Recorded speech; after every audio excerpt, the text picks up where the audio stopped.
자, 여기에서 보면 이제 중국 문헌에서는 그럼 불후태자가 나오냐? 안 나오죠. 창수사자라고 나옵니다. 그럼 창수사자가 불후태자냐? 이걸 한번 보도록 하겠습니다. 단군이 연려실기술에서 보면 단군이 아들 부르를 보내어 도산에게 우 임금께 조회했다라고 하는데 그거조차 근거가 없다. 아니 그거조차도 이게 사실이 아니다라고 얘기하는 게 있어요. 얘기하는 게 있습니다. 중국의 문서에 어찌 한마디도 언급이 없겠는가? 야, 우리나라에서는 단군이 아들 부르를 도산에게 보냈다라고 하는데 중국 문서에는 부르가 왔다는 얘기가 없는데 중국 문서에 어디 있어? 뭐 이런 얘기를 하는 겁니다. 그래서 이런 얘기를 하는데 있죠. 그거를 보여드리기 위해서 창수사자가 나옵니다. 창수사자가 나오는 문헌이 5월 춘추 후한 때, 그리고 당송 백곡유첩, 명나라 때 고미서, 그리고 청나라 때 역사, 뭐 이 등등이 나옵니다. 그 외에도 더 있어요. 자, 5월 춘추에 보면 우가 치수하기 위해 형산에 이르러 백마의 피로 제사 지냈으나 조짐이 좋지 못하자 산에 올라 하늘에 우러러 하소연하였다. 꿈에 붉은 비단 옷을 입은 남자가 나타나. 꿈이라고 했잖아요. 이미 꿈입니다. 꿈. 그리고 자신이 현이 창수사자라고 하면서 말하기를 산신의 책을 얻으려 한다면 재개를 하라. 목욕재개를 하라는 얘기죠. 그래서 이에 우가 석 달 동안 재개한 뒤에 금으로 장식한 책을 얻어서 치수의 요체를 터득하였다라고 합니다. 여기에 누가 나타나냐면 꿈에 붉은 비단 옷을 입은 남자가 나타나요. 그리고 자신을 현이 창수사자다라고 이렇게 이야기를 합니다. 그래서 이 부분이 과연 누구냐? 명대의 고미서라고 하는 책에 보면은 이렇게 나옵니다. 몽현, 적, 그대로 나오죠. 적의 남자. 그 빨간 옷을 입은 남자가 나와 현이 창수사자. 그대로 이제 나오고 있죠. 그 다음에 현이 창수사자라고 고미서에 이렇게 나오고 있습니다. 그리고 역사라고 하는 책에도 보면 현이 창수사자라고 이렇게 나오고 있다라고 하는 거죠. 뭐 이렇게 비슷한 내용이니까 넘어가겠습니다. 그리고 고대 역대 찰료라고 하는데요. 여기도 보면 현이 창수사자라고 나오고, 그 다음에 금간옥자, 치수지서인 금간옥자 치수지서를 너에게 준다. 뭐 이런 내용이죠. 그리고 대례수의에도 보면은 금간옥자 지서를 창수사자에게 몽현, 창수사자를 꿈속에 보았다. 꿈이라는 말이 항상 이게 뭐 들어가게 됩니다. 그러면은 현이의 창수사자는 누구냐? 현이라고 하는 것은 동이족의 이제 구이라고 하잖아요. 구이족에 보면 현이가 있어요. 현이가 있습니다. 거물현자를 씁니다. 그래서 현은 거물현자인데 거물현자는 오행에서 아시다시피 북쪽을 나타냅니다. 북쪽을 나타내죠. 그래서 현이는 신채호 선생은 이렇게 얘기했습니다. 현이는 당시 조선의 동서남북 중오부를 남적 백현 황으로 별칭했다. 그럼 현이라고 하는 것은 바로 북쪽을 나타낸다는 거죠. 그래서 북부가 곧 현부이니 진화인들이 현부를 가리켜 현이라고 한 것이다. 그리고 창수는 뭐냐? 창수는 곧 창수이며 창해다, 뭐 발해다, 뭐 이렇게도 이제 이야기를 합니다. 창수는 곧 창수이니, 그리고 주신이라고 나오는데 주신은 뭐냐? 조선이다 라고 해서 조선에서 온 태자라고 하는 것을 여기서 얘기해주고 있다라고 하는 걸 신채호 선생도 이야기를 하고 있습니다. 그래서 그 이야기를 하면서 뭐라고 하냐면요. 옛기록의 부르는 5월 춘추의 창수사자다. 이렇게 명확하게 얘기를 하죠. 부르를 창해사자에 임명하여서 도산에 가서 하우씨를 보고서 삼신오제교의 일본이 오행설을 전했다.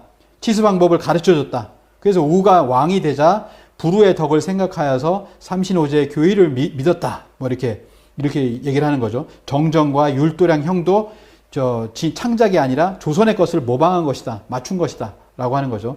그런데 어찌하여 꿈에 창수사자를 만났다라고 하였는가?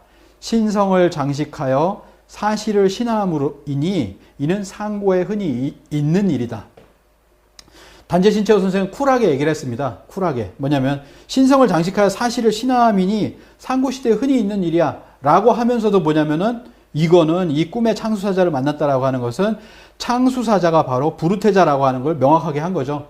예, 이런 일은 흔히 있다. 그러니까 봐주겠다라고 하는 건데 우리로서는 뭐라고 합니까? 왜곡됐다. 이렇게 얘기를 하는 거죠. 근데 그나마 창수사자라고 써줘서 사실은 고맙다라고 하는 생각이 듭니다. 그러니까 그 뭐 중국의 뭐 정사라고 하는 모든 책들에 창수사자가 안 나오잖아요. 5월 춘추가 되어서야 이 창수사자가 이렇게 나오게 되는. 근데 우리나라 굿을 보면요. 창부굿이라는 것이 있어요. 창부굿이라고 있는데 창부굿이 뭐냐면 서울 경기도 지방의 굿에서 창부신을 모시는 굿거리인데요. 창수사자의 창, 부루의 부를 따서 창부라는 말이 탄생을 했다라고 합니다. 이거를 나중에는 창을 한다라고 하는 창자로 한자가 바뀌어 있지만 이게 원래는 뭐냐면 창수사자의 창과 부루의 부다. 그게 뭐냐면 창수사자가 바로 부루태자다라고 하는 것을 얘기하는 그런 굿이라는 거죠. 그래서 이 굿이 뭐냐면 천부 왕인으로 모든 액을 막고 친침으로 홍수를 다스린 그 기운을 받아서 이거 뒤에 나오잖아요. 뒤에 천부 왕인과 신친과 이런 것들을 다 주잖아요. 우에게 이렇게 줘서 홍수를 다스려라 라고 하는 어떤 식물들인데 이게 여기 나오는 거예요. 천부 왕인 이걸 맡고 이 기운을 받아서 12달 홍액을 맡고 복을 기원하는 거리가 바로 창부거리, 창부굿이다 라고 하는 거죠. 이런 우리의 어떤 민속으로도 남아있다 라고 하는 겁니다. 그래서 우나라 순임금이 보낸 우가 회계산에 가서 조선의 가르침을 받을 때 자허선인을 통해서 창수사자인 부루태자를 찾아뵙고 태백일사 소도경전 본운에는 그냥 명확하게 해버려요.